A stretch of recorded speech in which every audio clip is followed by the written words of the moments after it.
Solo Leveling is the extremely popular Korean light novel turned manhwa turned anime. Ever since the release of Season 2, it has skyrocketed into popularity. Now, I will be the first one to admit that Solo Leveling does have its problems. Neither the anime nor the manhwa are perfect. At the same time, I feel like a lot of the criticism that's directed towards this anime is unduly harsh. Many try to criticize Solo Leveling as a very shallow show, but I don't think that's the case. Now, naturally, this video is going to foray into spoiler territory for the entirety of the anime as well as the manhwa post Season 2. It may come off as though I'm glazing the series a little bit, but the whole point of this video is to emphasize what I think makes Solo Leveling so good and ultimately so popular. I do have many gripes with the manhwa, especially in the later arcs. Except I don't intend to be a heavy critique of the show, at least not right now. Maybe in the future I will. But for now, I would like to convince you why Solo Leveling is more than just aura farming. Now, whenever I see people talking about this anime, they usually fall into one of two camps. The first, absolutely loving it and finding it difficult to see any faults in it. The second, ripping it to shreds and calling it a show that really has no legs to stand on except for the flashy animation.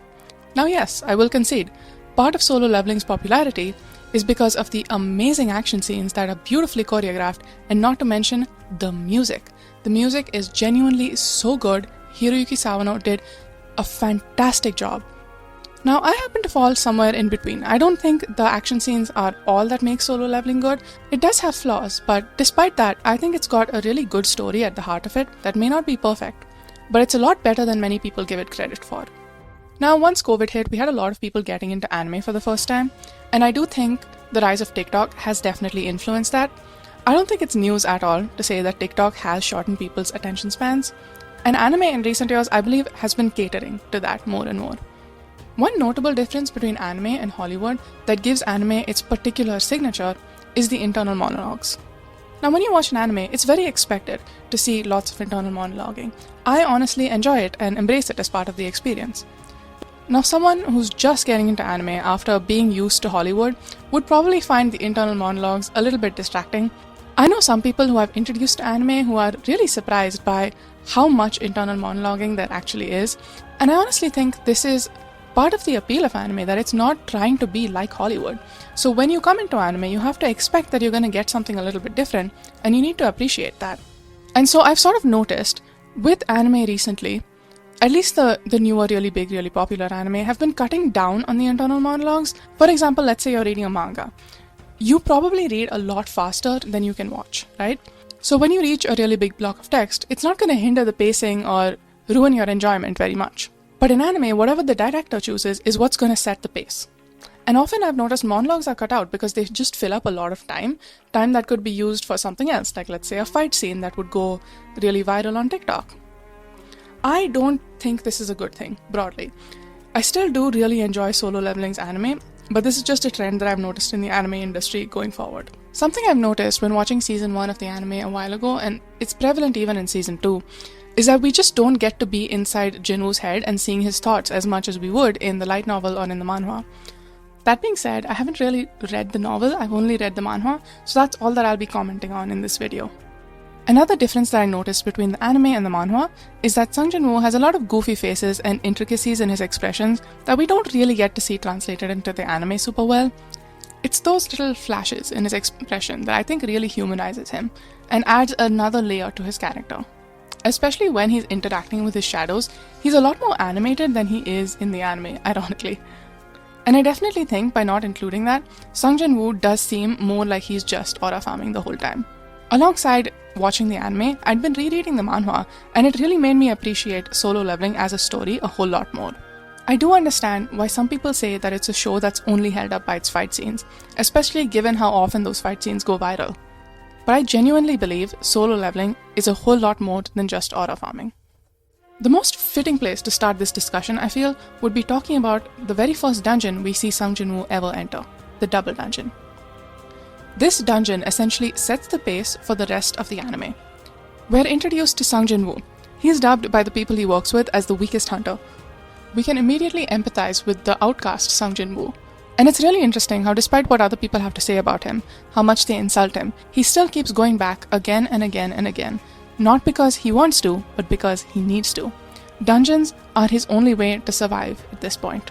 I don't believe it's mentioned in the anime, but as a hunter unaffiliated with any guild, Sung Jinwoo gets insurance from the Hunters Association. This is extremely important because it shows us why he's a hunter in the first place. This insurance is the only thing keeping his mother, who is in eternal slumber, on life support. It's the only thing keeping her alive at all. So yes, I've seen people argue that why is he a hunter, he could go somewhere else, if he's that weak, why even bother? But genuinely, this is his only option right now. He doesn't have the time or the money to go seek out an education and find a better job. He genuinely needs to do this because this is the only way that he can support his family and give his sister a better life than he has right now.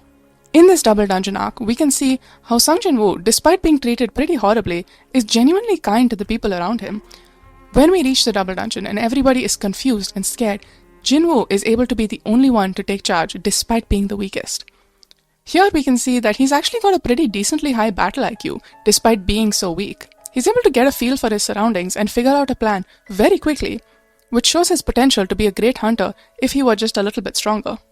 It's important to note that this kindness, it was always there.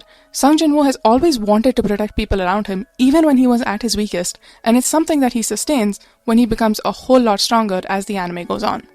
Ultimately though, Sung Jinwoo is the only one left in that double dungeon, and he comes to regret being that kind and letting people walk all over him, and that he needs to prioritize himself, because if he doesn't, it's not just him who suffers, it's also his mother and his sister, and that is something that Jinwoo is absolutely not willing to risk.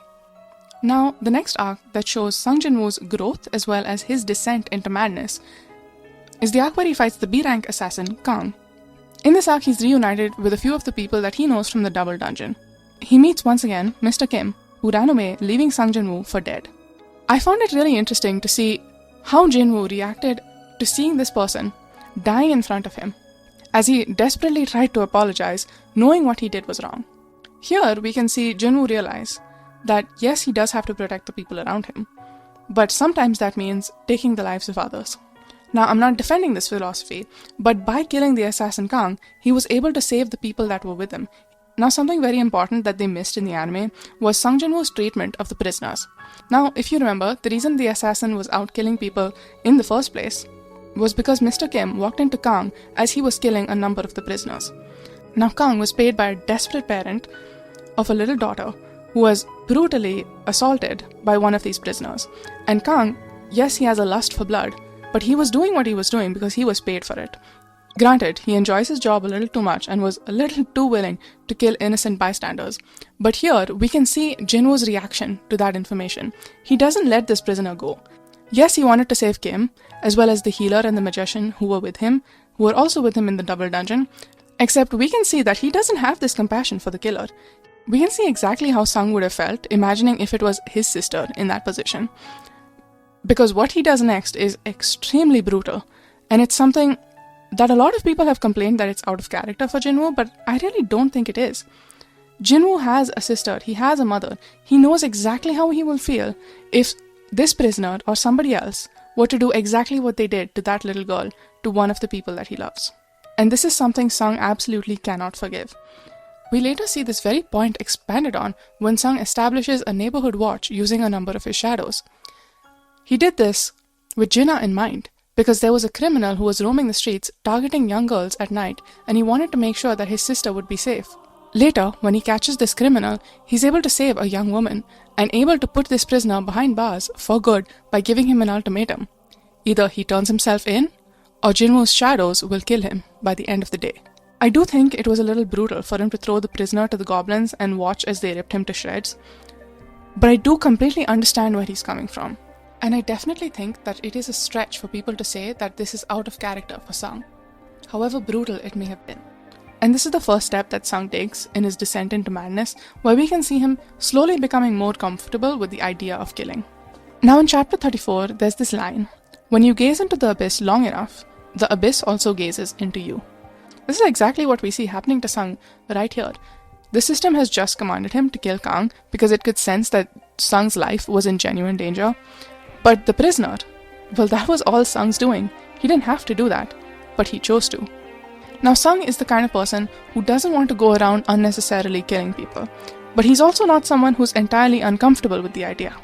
The next time that we really see this come into play is in Kim Chul's murder in the Red Gate arc. In this arc, Sung is stuck in a Red Gate with a number of members from the White Tiger Guild as well as his sister's classmate. She recently awakened as a hunter, and he's trying to dissuade her from becoming a hunter by showing her the true brutality that lies within a gate. Now Kim Chul immediately identifies the weaker members of the party as a dead weight. He decides to split the team into two. One stronger team that he's going to lead, and a second weaker team that Sung ends up leading. He fully expects that the weaker team is going to be completely decimated. Given that this is a red gate, they absolutely can't leave. And Kim Chul believes that his chances of survival will increase if he lets the weaker members die, and he is 100% comfortable with this idea. Now Sung, being the perceptive guy that he is able to somewhat understand Kim Chul's plan, and henceforth decides that he's really not interested in helping Kim Chul, which is extremely evident when Kim Chul eventually comes back miserably. Sung was able to use the store that the system offers him to buy cold weather gear for the rest of the people that decided to stick with him. And after taking care of all of the ice bears, they were pretty comfortable and very safe. Now, what ends up happening is Kim Chul's party gets completely decimated, and Kim Chul, in his, let's say, infinite wisdom, gets followed by an ice elf as he goes back to Jinwoo's camp. He is the entire reason that the boss of the dungeon is able to find exactly where they're located. When Kim Chul does get there, he gets really furious. He develops this personal hatred of Jinwoo because he feels that he has been lied to and slighted. Now, rather than viewing it as a good thing that the people that he left behind were actually able to survive, he ends up making himself the victim.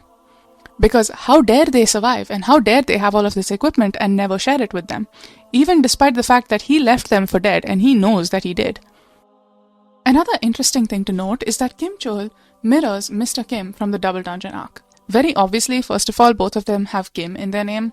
Second of all, where Kim Chul got turned into a shadow, Mr. Kim actually got a chance to apologize. This is an opportunity that Kim Chul will never get. And honestly, it's rightly deserved, because where Mr. Kim's actions were simply out of a desire to live another day, Kim Chul's actions were more straight up malicious. With Mr. Kim, he desired to come back to his family, and while that is a noble thing to want, he did some horrible things to that end. But Kim Chul, he wanted the status. He wanted to become one of the more famous members of the White Tiger Guild, which is a chance that he's never going to get now. This wasn't in the anime, but later when Jinwoo is having a hard time with the dungeon boss, we can very clearly see Jinwoo kick a sword to Kim Chul. He fully expects that Kim Chul is going to come after his life, and that will give him an excuse to turn him into a shadow. This very directly reflects what Jinwoo has said earlier in the show. I feel a little bit of myself die inside when I grow stronger. At this point, Jinwoo has become a little too comfortable with murder that he's even surprised at himself. And it's things like these that the anime cut out that I really believe adds to Jinwoo's character so much. This is why I'm really not surprised that people did not like the episode. Episode 9, it was all worth it, as seen by it being one of the most disliked episodes of Solo Leveling. It is in this episode that Jinwoo accomplishes exactly what he set out to. Now he's an extremely strong hunter who'll have absolutely no problem getting the money that he needs to put Jinha through medical school. And to top it all off, he's acquired the elixir of life, which he's able to use to raise his mother from the eternal slumber. A lot of people were taken aback when they saw this scene for, I believe, two reasons. The first, shonen anime typically don't have their main characters accomplishing their goal this early in the show. Sometimes at all. For example, in Naruto, we didn't even get to see Naruto's Hokage inauguration. He missed his own inauguration, and it was Konohamaru who had to attend it for him. So now imagine the fan surprise when they see one of the few shonen characters actually accomplishing his goal and doing it so early in the show. It's very easy to see why they would be surprised. And the second reason is because these bits and pieces of Jinwoo's character that I've talked about that were cut out of the anime, they really do build up to showing how Jinwoo is a lot more emotionally intelligent than people give him credit for. When the anime decides to cut out all of the goofy faces and all of the insidious murder plots of Sung Jinwoo, I can see why anime watchers would think that he doesn't have a whole lot of emotion. And I can see why they would be surprised to see him cry. That being said, I do think this scene was done beautifully in the anime. The song by Hiroyuki Sawano that played when he finally saw his mother again, after 4 years of being in a coma, was just absolutely beautiful. The lyrics, "Return to me and break this heart of stone. Show me that it's time to bring you home. Turn the key to cast away the veil. We're dying to see you, so don't let me fail." These lyrics perfectly encapsulate exactly what Sung Jinwoo is going through right now, and it puts into perspective why he chooses not to join the Jeju Island raid initially, because he doesn't want to lose this. He doesn't want to lose his mother. He's perfectly aware that his heart has sort of turned into stone in the years that his mother's been asleep. He's aware of the kind of person that he's become, and he's aware that he's sort of lost his place in his family because he's no longer the innocent young boy that his mother fell asleep to. He's completely different now, and he wants to go back to that time, even though he knows that it's not really possible. Still, he's happy to finally be with his mother and sister again, even if it's not for long before he goes on his next raid. The song continues. Hope that was almost gone, like a dwindled flame. You're near once again. True kindness long ago we lost. Had to get it back and face the cost. Sung acknowledges that there was a heavy cost to face. He acknowledges the people that he's had to kill and the people who've died in exchange for his mother's life. He's fully aware of that, and while the anime sometimes makes it seem like either Jinwoo hasn't killed as many people as he has, or that it doesn't weigh on him as heavily, this song serves to very nicely fill the gaps and show what's going on in Sung Jinwoo's head right now. It's something that I wish we had more of. I wish that, like in the manhwa, we had more of Sung Jinwoo's thoughts and what he was going through. Because here, we can see that Sung is fully aware that he may never have a place among his family. But even if it's just for a moment, he wants to feel like he's gone back to that time. Back to the time when he didn't have the system, where he didn't have any of these burdens, where he can just be at peace with his mother and his sister. Now that we've talked about Jinwoo's character and why I think he deserves more credit than he's often given, I think it's time we talk about another common criticism, the side characters. Now, the first time I watched Solo Leveling, I actually really didn't like how little of the side characters we got. But on my second read, honestly, I appreciated it a whole lot more. Well, to begin, the story is called Solo Leveling. It's kind of expected that we're going to mostly focus on Jinwoo and not so much on side characters. Except it's wrong to say that we don't get anything in terms of side characters. A common meme that I've seen going around is people saying, name one character from Solo Leveling that's not Sung Jinwoo, and everyone just being completely stumped and not being able to name a single person. I think that's greatly exaggerated. When it comes to effective side characters, what I think is more important than just having them be present is having them influence the main character in an interesting way. I'm going to talk about two particularly important relationships that Jinwoo has. First with Jinho, and second with his sister Jinah. The first time Sung meets Jinho is on a raid with Hwang Dong-suk. Thanks to Sung's perception skills, he's able to figure out that there's something not quite right about this raid. But it wasn't until the very end that Sung was able to realize what Dong-suk's plans really were. What he planned was to let Sung and Jinho die in this dungeon so that he could take all of the spoils for him and his team. Now, just like with the assassin Kang, the system decides to step in the moment it detects bloodlust against Jinwoo. Now, Sung has to kill not just one singular assassin, but a number of people who are all coming for his life. He does this because he determines that it's more important for him to live for his sister and his mother and also save Jinho than it is for him to die here pathetically. This is where we can see Jinwoo and what he really values. In the very beginning, in the double dungeon, Jinwoo was willing to do whatever it took to be kind and to help the people around him. He fully intended for them to all collaborate and get out safely. Except here, that's not an option that's in front of him. And he knows what's going to happen if he decides to be soft. The consequences are laid bare in front of him, and he makes the choice to kill to survive. Now, a lot of people will say that this isn't exactly Jinho's relationship with Sung that's affecting him, but rather the system. There, I would beg to differ. Because later on, we can see Jinho wants to be a guild master, and to do that he needs to complete a set number of raids. Knowing how strong Sung is, Jinho decides to accept his help. Over the course of their raids, Jinho and Sung get really close, to the point that Jinho says that Sung is more like a brother to him than his own brother, and he asks if he can treat him like a sibling. Sung happily agrees. Now, a lot of people do seem to think that Jinho values their relationship more than Sung does, and again, I beg to differ. Now, this goes into spoiler territory that the anime hasn't covered, so skip ahead if you're not interested. In chapters 144 and 145, we can see that Hwang Dong-soo, Dong-suk's brother, decides to take revenge on Sung. Except, Hwang knows very well that Sung is way too strong for him as he is now. So he decides instead, at the International Guild Conference, to focus his attention on Jinho. He brutally beats Jinho. It's genuinely very sad to see. Except Jinho, like a true brother, is not willing to give up Sung. And when Sung realizes that something's wrong, he rushes to Jinho's side.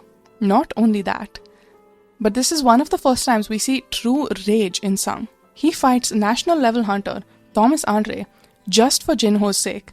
And not only does he fight the guy, but he beats him to a bloody pulp, all the while not killing a single one of the guild members. It is important to note that it's Sung's relationship with Jinho that ends up getting Thomas Andre on his side later. It's him sparing his life that makes Andre want to come back and support Sung. And I feel like a lot of people don't give Jinho enough credit for that. Enough credit for taking the beatings and still not giving up his brother. Now the next relationship is Sung's relationship with his sister Jinah. Roughly around chapter 120, after the Jeju raid, Sung joins another guild who's assembling a strike team, and they needed one more person because this gate was a little bit too daunting for them, and having Jinwoo along would increase their chances of survival drastically. Now it's near the beginning of this raid when they just get into the gate that Sung realizes that something is very, very wrong. The shadows that he left with Jinah are perturbed somehow, because it's at this time that in one of the abandoned classrooms of Jinah's school that a dungeon break occurs. A small group of orcs who comprised a surveillance team invaded the school, and even though there were only 2 or 3 of them, with no hunters present, they ravaged the school, killing people without mercy.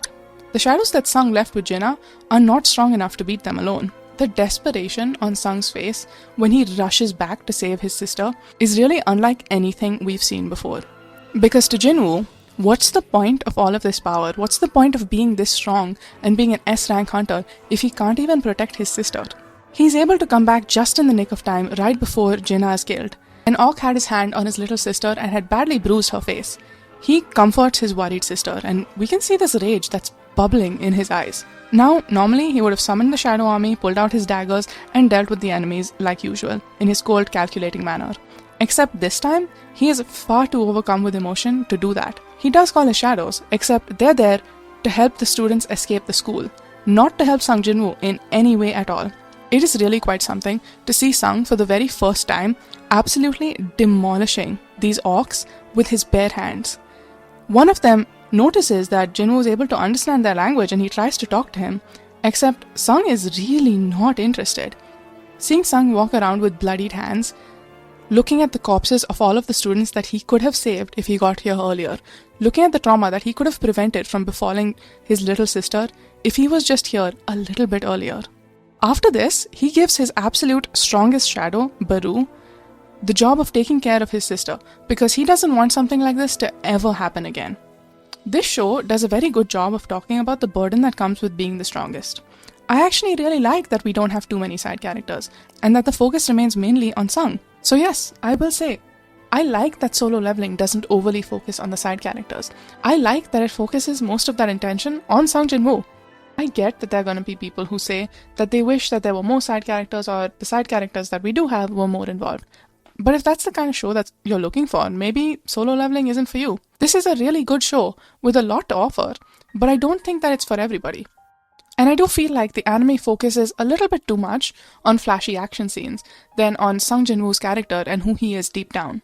That's something that I would like to see improved in season 3, because overall I'm really enjoying the anime. I think it's a fun ride. But I do think it's a bit of an exaggeration to say that this is just an aura farming show. Solo Leveling does a very good job of talking about the burden that comes with being the strongest. Because back when Sung Jinwoo was a lowly E-ranker who could barely make enough money to survive, back when he was going to dungeons relentlessly, no matter how close he came to death, over and over and over again, people insulted him, people scorned him, people looked at him like he was a burden. And now that he's an S-ranker, people still do that. In the Jeju raid, people blamed him for the deaths of the hunters, including men, because if Jinwoo got there just a little bit earlier, he would have been able to save them. If Jinwoo got to Jinah's school just a little bit earlier, none of those students would have had to die. If Jinwoo was able to get to Jinho a little bit earlier, he wouldn't have had to be beaten so brutally by Hwang. Except, that's the point of this show. Even at Sung Jinwoo's absolute strongest, he is not invincible. He's not perfect. And he's going to have to deal with the fact that sometimes he'll just be too late. It's going to happen again and again and again because he simply cannot be in more than one place at the same time. And another thing that Solo Leveling does a really beautiful job at illustrating is the scorn that comes when you genuinely try to better yourself. They mocked Sang when he was struggling on the verge of death, trying to beat the weakest of weak dungeon enemies. They mocked him when he kept coming back. As they saw him grow stronger, he only further fueled their ire. Because now they were fueled by jealousy. They hated him because every other hunter in the world can't get stronger no matter how much they try. Sure, they can improve their technique here and there, but they can't get stronger the way he can. And even though he'll have to accept that there are people he can't save, that doesn't mean that he should stop trying. That doesn't mean that he should stop working at himself day after day after day. No matter how much people hate him for it, no matter how much people insult him for it. And neither should you. Because no matter what we do, no matter how hard we try, there are going to be people who hate us and scorn us for just trying to make our lives better. And I'm sure you know a number of people like that in your life. The people who look down on you for trying your hardest. And that's the whole point of this show. No matter how much people look down on you, you should never give up. You should always keep going, no matter how tough that road gets. And believe me, it does get very, very tough, just like it did for Jinwoo. But at the end of the day, even an E ranker can become a hero, and so can you.